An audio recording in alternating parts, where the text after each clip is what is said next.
Shalom, Assalamualaikum warahmatullahi wabarakatuh. Salam sejahtera untuk kita semua. Saya Elizabeth Jelita Putri Aloyatu, mahasiswi dari Universitas Tribuana Kalabahi, program studi pendidikan bahasa Inggris. Pada video ini saya akan mereview 6 jurnal, yaitu 3 jurnalnya jurnal internasional dan 3 jurnal lainnya adalah jurnal nasional yang berkaitan dengan antropologi kemaritiman. Tugas ini adalah tugas kami untuk memenuhi ujian tengah semester dari mata kuliah antropologi kemaritiman. Untuk itu langsung saja kita masuk dalam pembahasan. Yang pertama, kita akan membahas mengenai jurnal nasional. Nama jurnalnya adalah Strategi Penguatan Identitas Melayu Natuna dalam Konteks Poros Maritim. Yang menulis jurnal ini adalah Tirtayasa Widyaiswara, ahli muda BKP SDM Kabupaten Natuna. Alamat Jurnal Segram volume 3 nomor 1 dan diterbitkan pada tahun 2024. Pada jurnal ini pada bagian pendahuluan membahas mengenai pentingnya penguatan identitas Melayu Natuna sebagai bagian dari strategi poros maritim Indonesia. Natuna terletak di perbatasan Laut Cina Selatan, memiliki peran strategis dalam geopolitik dan geostrategi kawasan. Identitas Melayu Natuna yang kaya dengan budaya dan warisan sejarah menghadapi tantangan dari konflik teritorial, modernisasi, dan globalisasi.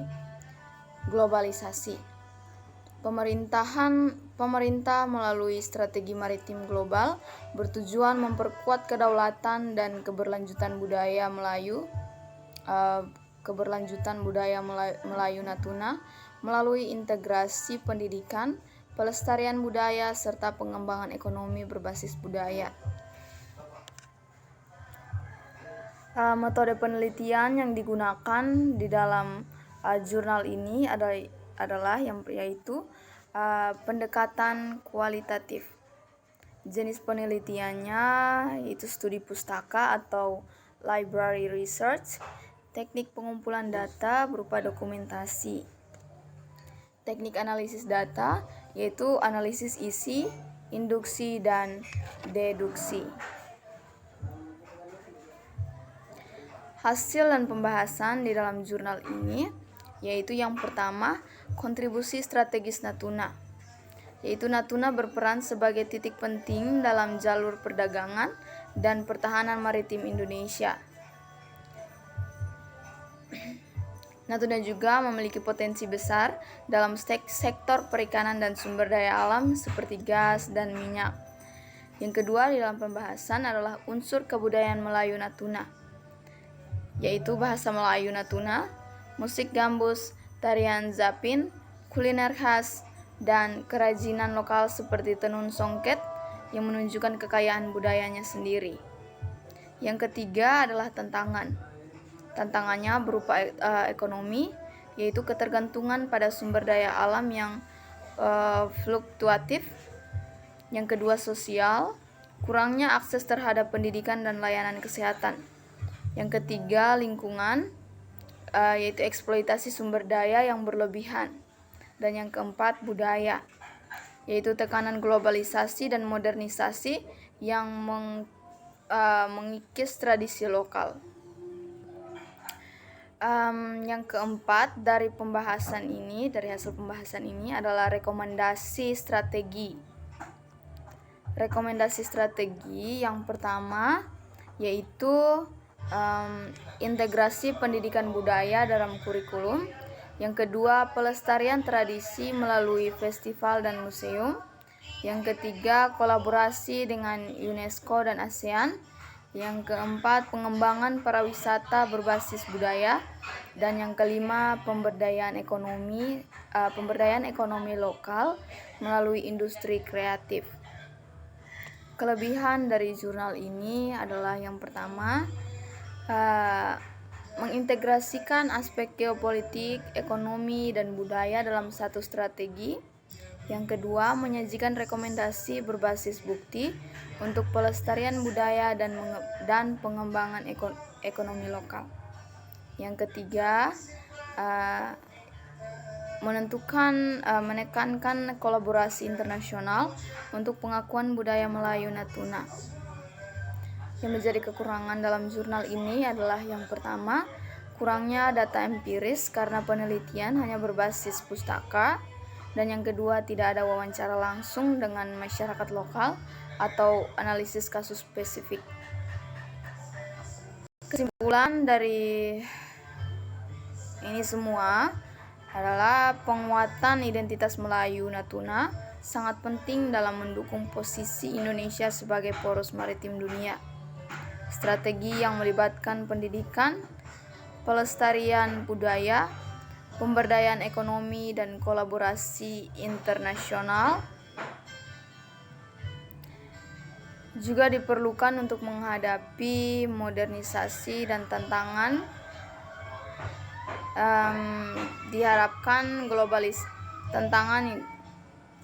globalisasi.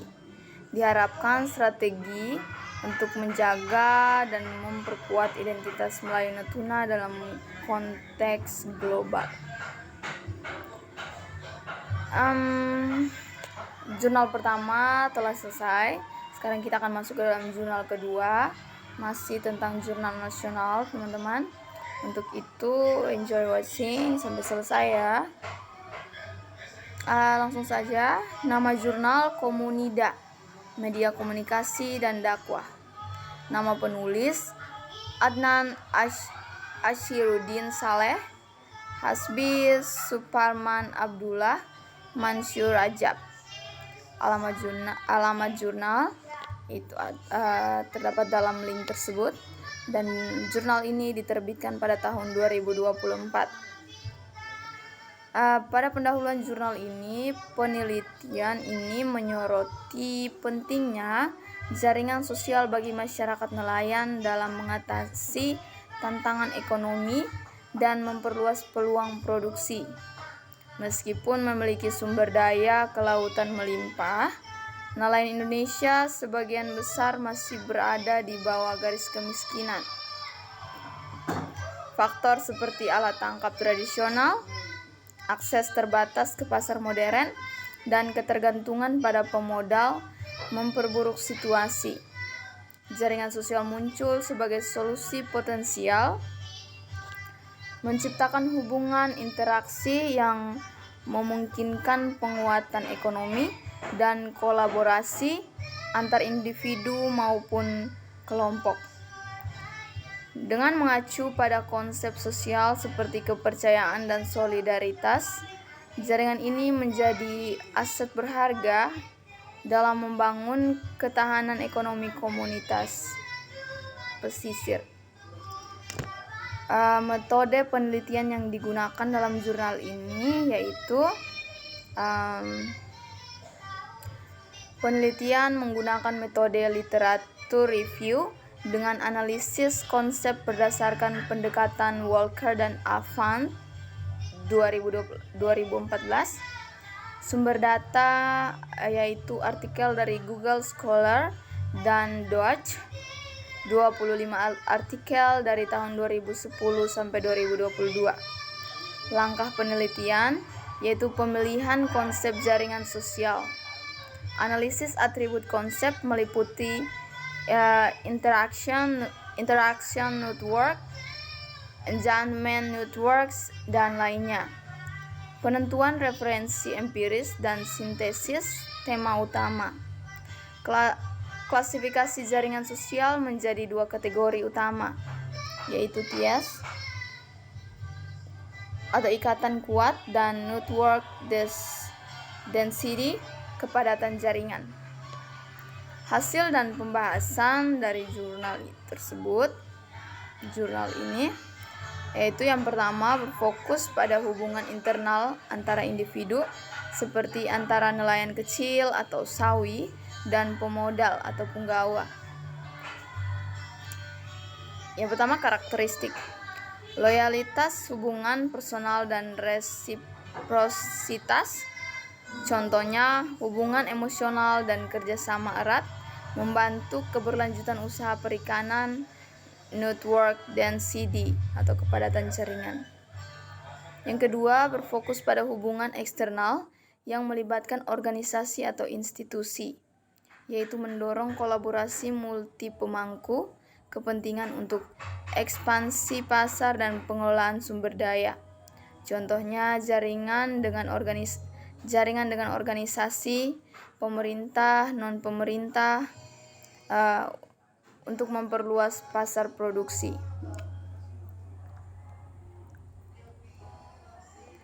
Kelebihan dari jurnal ini adalah yang pertama, pendekatan sistematis terhadap analisis jaringan sosial. Yang kedua, menggunakan data literatur yang luas dan valid. Yang ketiga, menyediakan 2 tipe jaringan sosial sebagai solusi praktis bagi masyarakat nelayan. Yang menjadi kekurangan dari jurnal ini adalah yang pertama, terbatas pada studi literatur tanpa data empiris langsung dari lapangan. Dan yang kedua, fokus geografis belum spesifik sehingga kurang menggambarkan dinamika lokal. Kesimpulan dari jurnal kedua ini yaitu jaringan sosial memiliki peran krusial dalam mendukung ketahanan ekonomi masyarakat nelayan.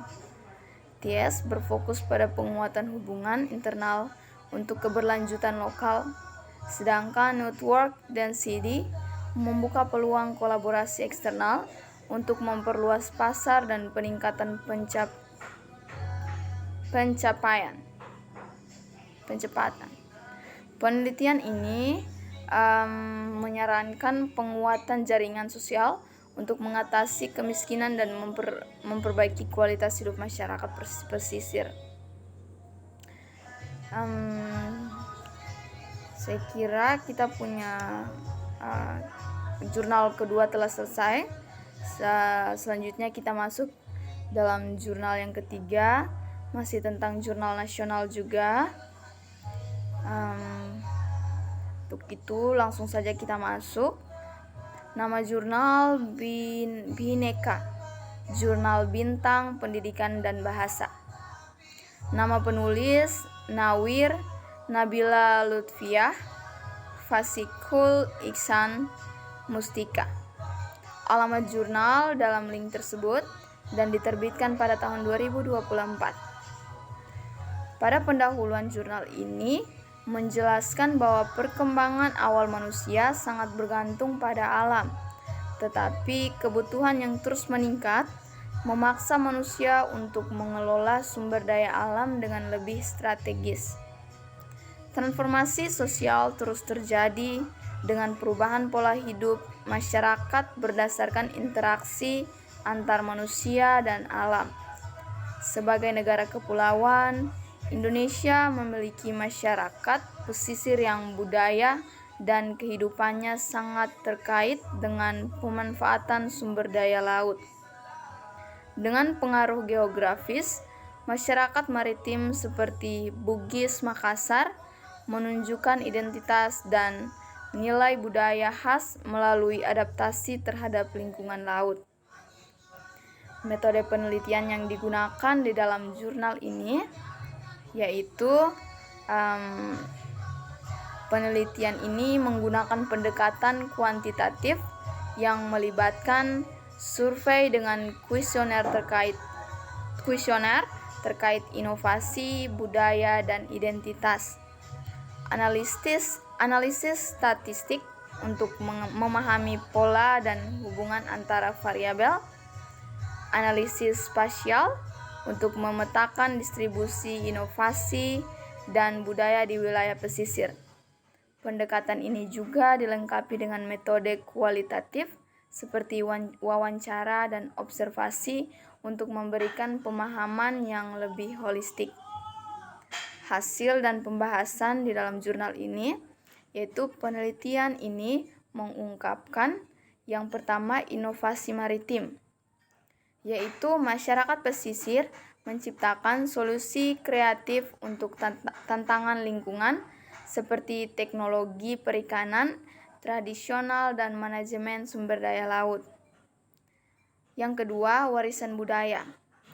Praktik budaya seperti tradisi dan ritual menunjukkan hubungan yang mendalam antara masyarakat pesisir dan lingkungan laut. Yang ketiga, identitas lokal, yaitu kehidupan sehari-harian dan mitos lokal membentuk identitas untuk masyarakat pesisir. Yang keempat, interaksi sosial, yaitu interaksi antara masyarakat pesisir termasuk perdagangan dan migrasi mempengaruhi keberlanjutan budaya. Yang kelima, pengaruh globalisasi, yaitu pasar global dan teknologi modern mempengaruhi tradisi dan inovasi lokal, menciptakan tantangan dan peluang baru. Yang menjadi kelebihan dalam jurnal ini yaitu yang pertama, penelitian ini memberikan wawasan mendalam tentang dinamika kehidupan pesisir. Yang kedua, menggunakan pendekatan holistik, mencangkup inovasi, budaya, dan identitas. Dan yang ketiga, relevansi tinggi. Yang menjadi kekurangan di dalam jurnal ini yaitu yang pertama, belum ada rekomendasi praktis untuk penerapan hasil penelitian, dan cakupan geografis terbatas pada area tertentu sehingga tidak mencerminkan keragaman pesisir Indonesia secara keseluruhan. Kesimpulan dari jurnal yang ketiga ini adalah penelitian ini menegaskan pentingnya inovasi, budaya, dan identitas dalam kehidupan masyarakat pesisir. Pendekatan antropologisnya memberikan kontribusi signifikan dalam memahami dan melestarikan budaya maritim di Indonesia.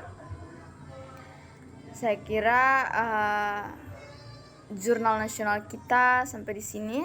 Sekarang kita maju ke jurnal internasional. Jurnal keempat, jurnal internasional. Nama jurnal yaitu Fisherwoman, Fisheries Policy and Maritime Anthropology. Yang menulis jurnal ini adalah Bonnie J.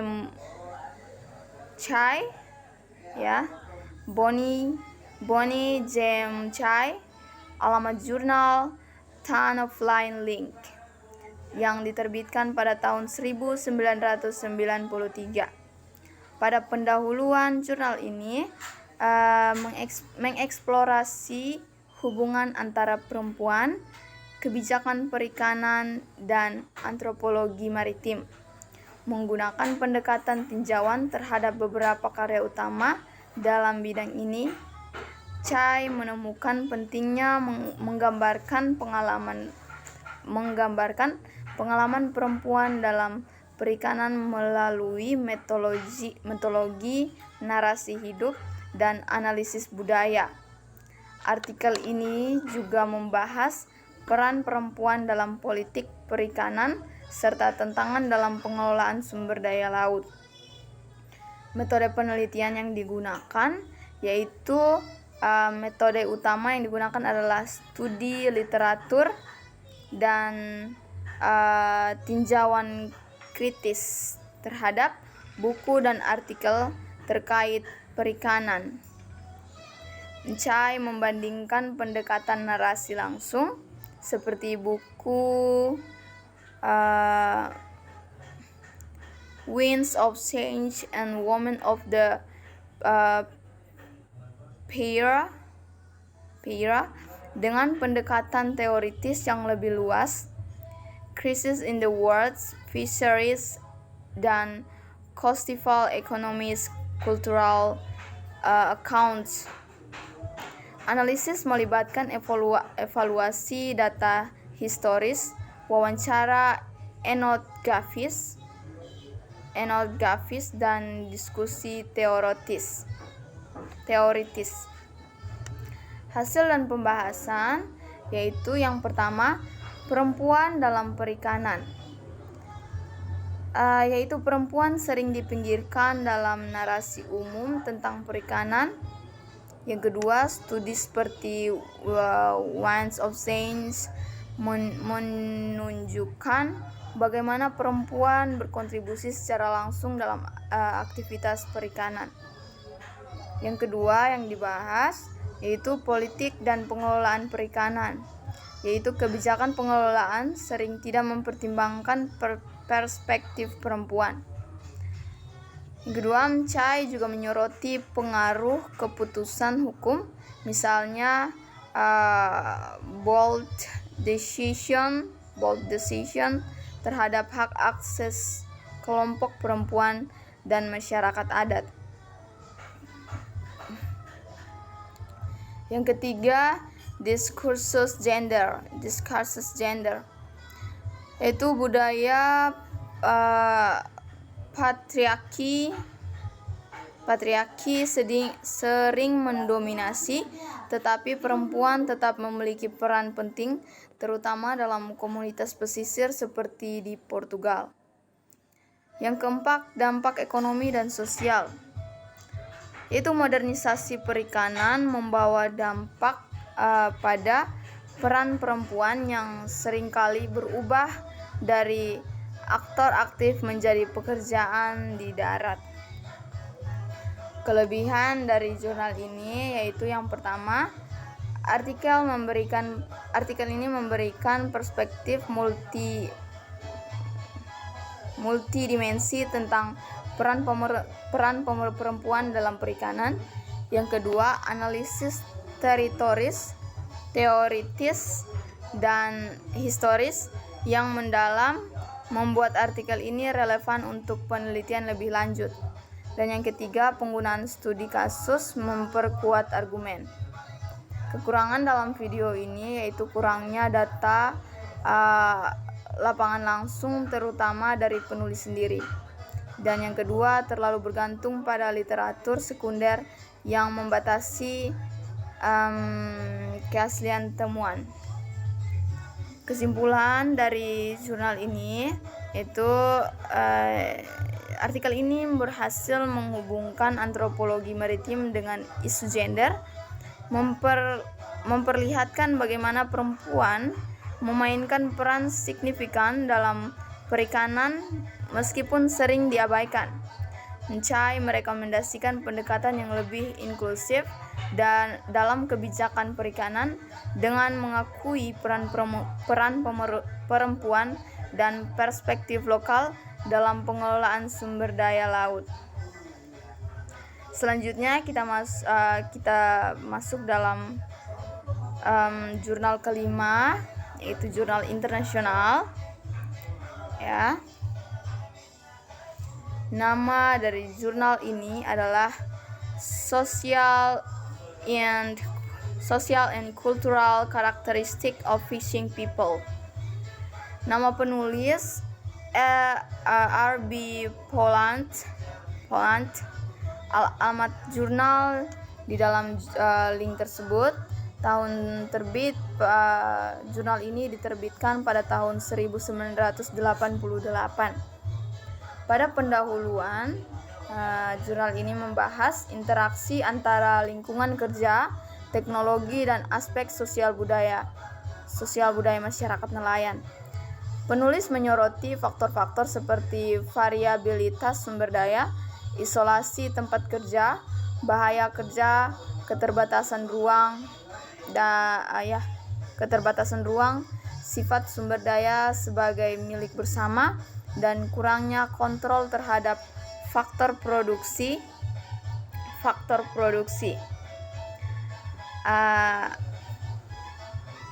Aspek ini dianalisis untuk memahami bagaimana pekerjaan para nelayan mempengaruhi struktur sosial pembagian kerja berdasarkan jenis kelamin, status perempuan, dan isolasi masyarakat nelayan.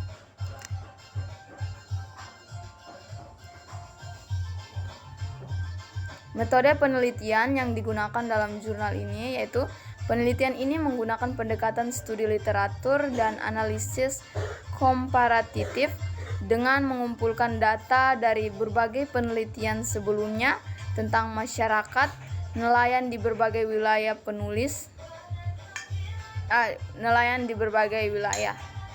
Penulis menganalisis hubungan antara faktor lingkungan kerja dan karakteristik sosial budaya nelayan, seperti pola migrasi, struktur kelompok kerja, dan peran perempuan. Hasil dan pembahasan yaitu yang pertama, variabilitas sumber daya, yaitu sumber daya perikanan cenderung bervariasi secara temporal dan spasial, mempengaruhi pola migrasi dan pola kerja nelayan. Yang kedua, pembagian kerja berdasarkan gender. Perempuan biasanya terlibat dalam kegiatan pasca penangkapan seperti pengelolaan dan pemasaran, sementara laki-laki bekerja di laut. Yang ketiga, status perempuan. Dalam masyarakat nelayan, perempuan sering memiliki peran yang lebih independen dan berpengaruh, terutama karena mereka mengelola rumah tangga saat laki-laki pergi melaut.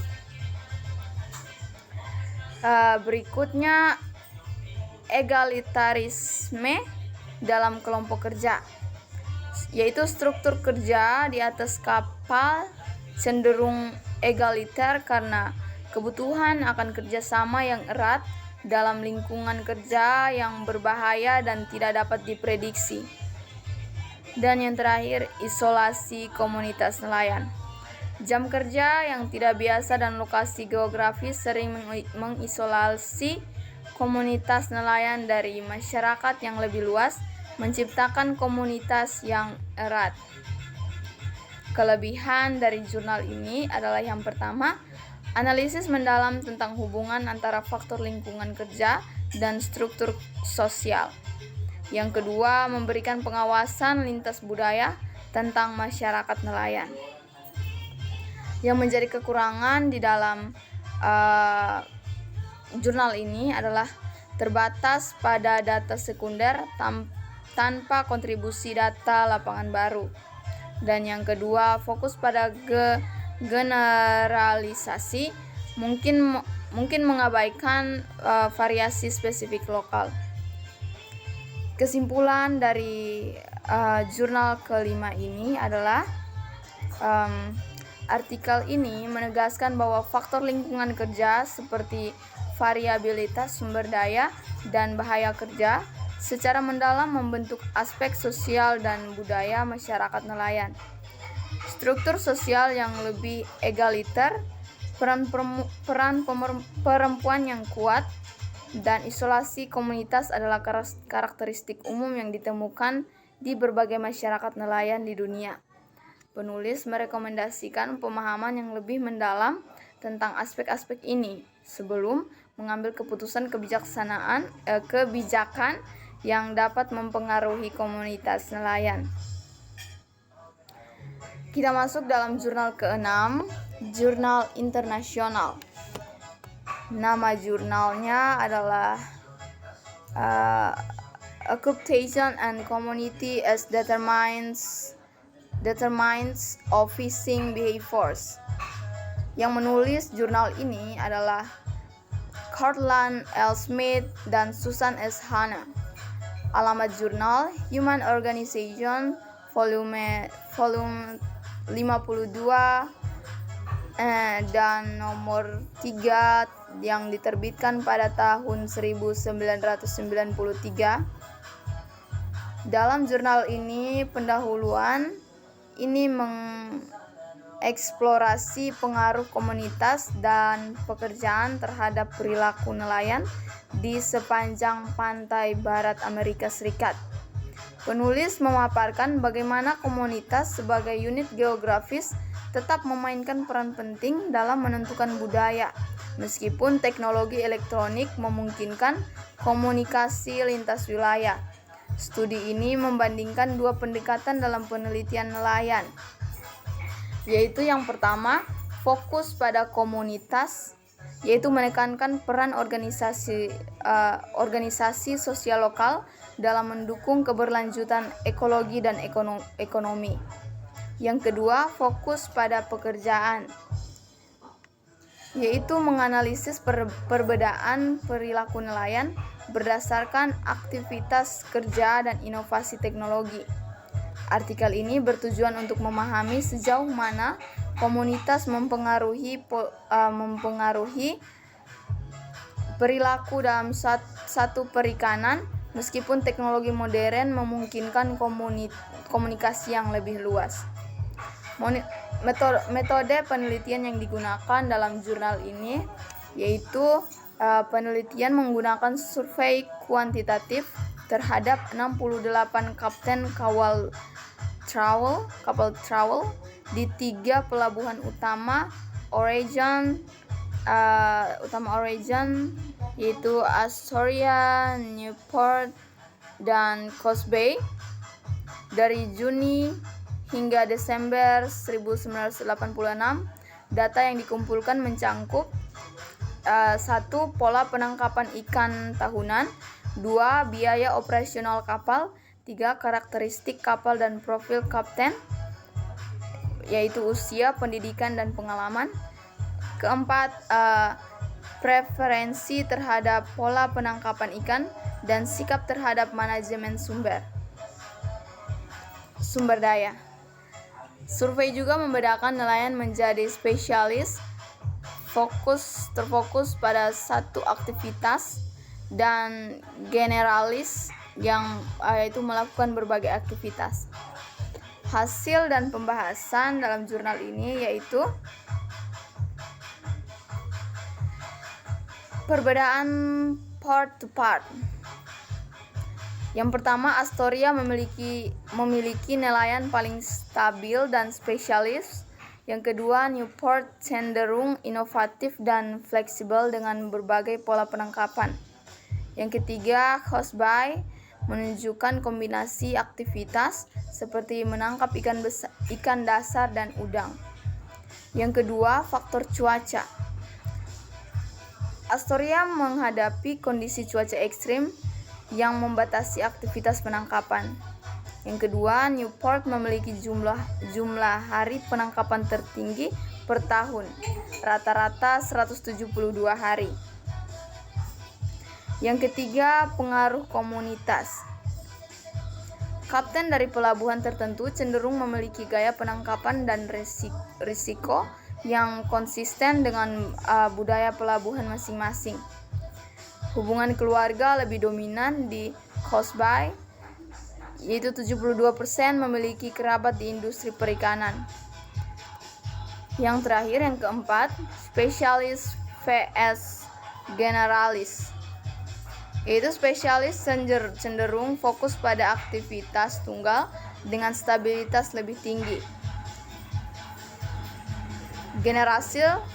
Generalis lebih mudah memiliki kapal yang lebih besar dan lebih banyak beradaptasi terhadap perubahan. Kelebihan dari jurnal ini adalah yang pertama, menyoroti interaksi unik antara teknologi modern dan budaya tradisional. Yang kedua, menyediakan data empiris tentang pengaruh komunitas terhadap inovasi. Kekurangan dari jurnal ini adalah sampel relatif kecil dan terbatas pada 1 tahun pengamatan. Dan yang kedua, tidak memperhitungkan faktor eksternal lain seperti kebijakan perikanan global. Kesimpulan dari jurnal ini adalah penelitian ini menunjukkan bahwa meskipun teknologi modern memungkinkan komunikasi lintas wilayah, faktor komunitas tetap memainkan peran penting dalam membentuk perilaku nelayan. Budaya pelabuhan secara signifikan mempengaruhi pola penangkapan ikan dan sikap terhadap risiko serta inovasi. Penulis merekomendasikan pengelolaan perikanan yang mempertimbangkan dinamika komunitas lokal untuk meningkatkan keberlanjutan dan kesejahteraan industri. Baik teman-teman, sekian dari apa yang saya sampaikan, yang kita bahas hari ini. Untuk itu saya kira sampai di sini. Kurang dan lebihnya saya mohon maaf, dan kiranya informasi-informasi dari jurnal ini menjadi bekal yang terbaik bagi kita, berharga bagi kita untuk masa depan kita. Mungkin ini saja, dan sampai jumpa di video selanjutnya. Bye.